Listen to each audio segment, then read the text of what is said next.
नमस्कार, मैं हूं विजयश्री और आप देख रहे हैं यूबी न्यूज। भारत और कनाडा के रिश्तों में लंबे समय से तनाव बना हुआ है और अब इसका असर वैश्विक मंच पर भी साफ दिखने लगा है। खबर है कि 15 से 17 जून को कनाडा के अल्बर्टा स्थित कानानास्किस में होने वाले G7 शिखर सम्मेलन में भारत को अब तक आमंत्रण नहीं मिला है।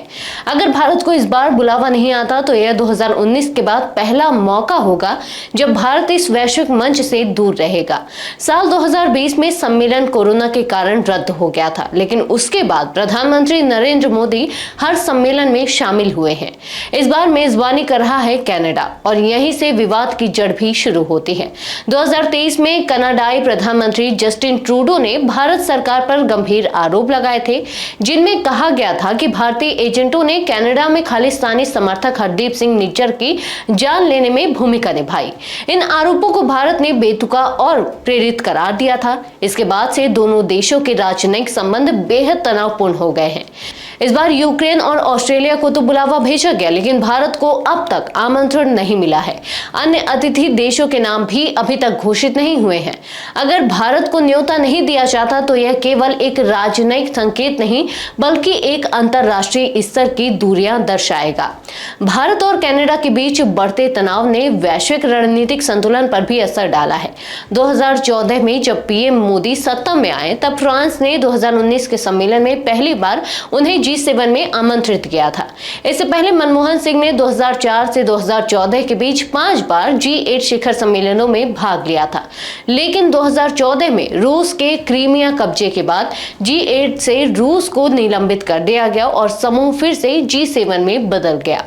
2020 में अमेरिकी राष्ट्रपति डोनाल्ड ट्रंप ने G7 को बहुत पुराना समूह कहकर आलोचना की थी और उन्होंने भारत, रूस, ऑस्ट्रेलिया और दक्षिण कोरिया को इसमें शामिल करने की बात कही थी। उन्होंने इसे G10 या G11 नाम देने का भी सुझाव दिया था। हालांकि कोरोना और अमेरिका के चुनावों के चलते यह प्रस्ताव आगे नहीं बढ़ सका। 2021 में पीएम मोदी वर्चुअली सम्मेलन से जुड़े थे, फिर 2022 में जर्मनी, 2023 में जापान और 2024 में इटली में उन्होंने शारीरिक रूप से हिस्सा लिया। इस लिहाज से 2025 में अगर भारत अनुपस्थित रहता है तो यह एक बड़ा बदलाव होगा। हालांकि हालिया घटनाएं थोड़ी राहत भरी भी थीं। 25 मई 2025 को कनाडा की नई विदेश मंत्री अनीता आनंद ने भारत के विदेश मंत्री एस जयशंकर से बातचीत की थी। यह बातचीत दिल्ली और ओटावा के बीच पहला उच्च स्तरीय राजनीतिक संपर्क था। अनीता आनंद ने संकेत दिया था कि कनाडा अमेरिका पर निर्भरता घटाकर भारत के साथ व्यापारिक रिश्तों को पुनर्जीवित करना चाहता है। लेकिन इस बीच हरदीप सिंह निज्जर की जान लेने की RCMP जांच भी अभी जारी है, जो रिश्तों में अविश्वास को खत्म नहीं होने दे रही।